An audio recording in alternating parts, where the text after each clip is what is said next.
Hey everyone, Corrupt Heart here, and today we're going to be talking about the elusive and exclusive RTX 3070. This particular one is by Gigabyte. I've seen quite a few videos recently talking about why you should not buy one of these.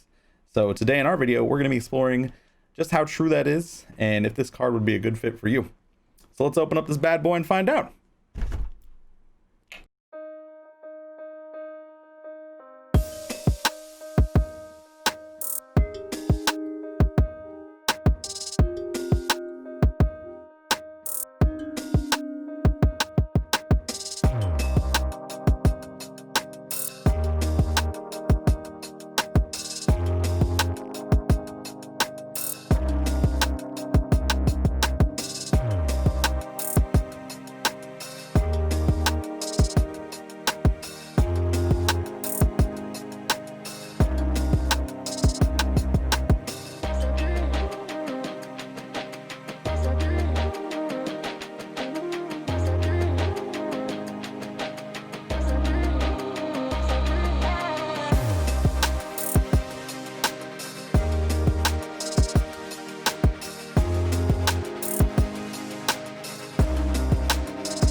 This is my 1080 Founders Edition. Massive, firm, heavy card. This is the 3070 by Gigabit. This one's not much bigger, to be honest. It's quite a bit thicker. I'd say maybe half an inch thicker, but overall, they weigh about the same, surprisingly. I'm assuming the 3080 is going to be a bit heavier. We'll find out sooner or later.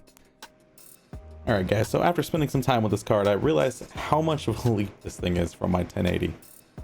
The transition has been amazing, as you can see here, going over some of the settings I set up in Warzone, and I'm going to include some footage of what that looked like as we talk here. I was getting a constant 100 FPS or so in Warzone at 2K with vertical sync, mostly ultra settings.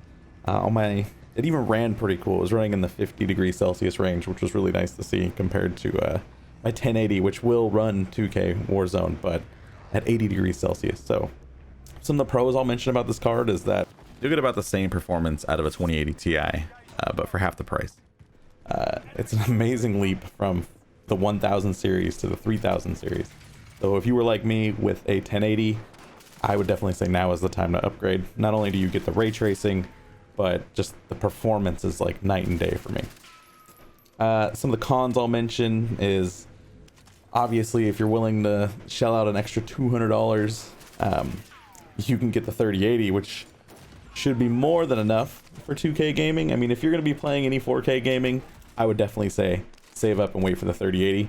But if your range is the 1440p 2K gaming area, then I would definitely say this card is a great fit for you.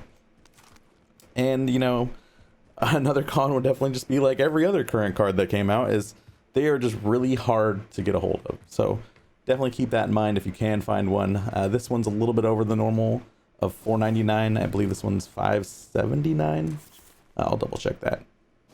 All in all, the 3070 is a top 10 for performance and a top 10 for price per performance. I mean, it's the most affordable card in both of these categories. I'll put a link here to the video benchmark site that I got this information from. And, you know, if your budget is around $300 to $400, I would say you make that push to the $499 and get this card. It's definitely a great card that'll last for many years. Definitely probably until you get into 4K gaming, which is probably still a ways off for a lot of people. But if you are ready for 4K gaming with a monitor that will do over 120 hertz, then I would definitely suggest you hold out and get the 3080. The 3070 is a great card that can do 4K, but as I said earlier, it definitely shines in the 2K 1440p environment. I'll go ahead and put the specs down in the description, as well as links to the card and references I've used during this video. If you guys have any input and questions, anything I can answer for you, I'd be more than happy to. As always, you could like and subscribe. I'd appreciate it. I hope you guys have a great night, and I should be back soon with a review for the 3080 and an unboxing.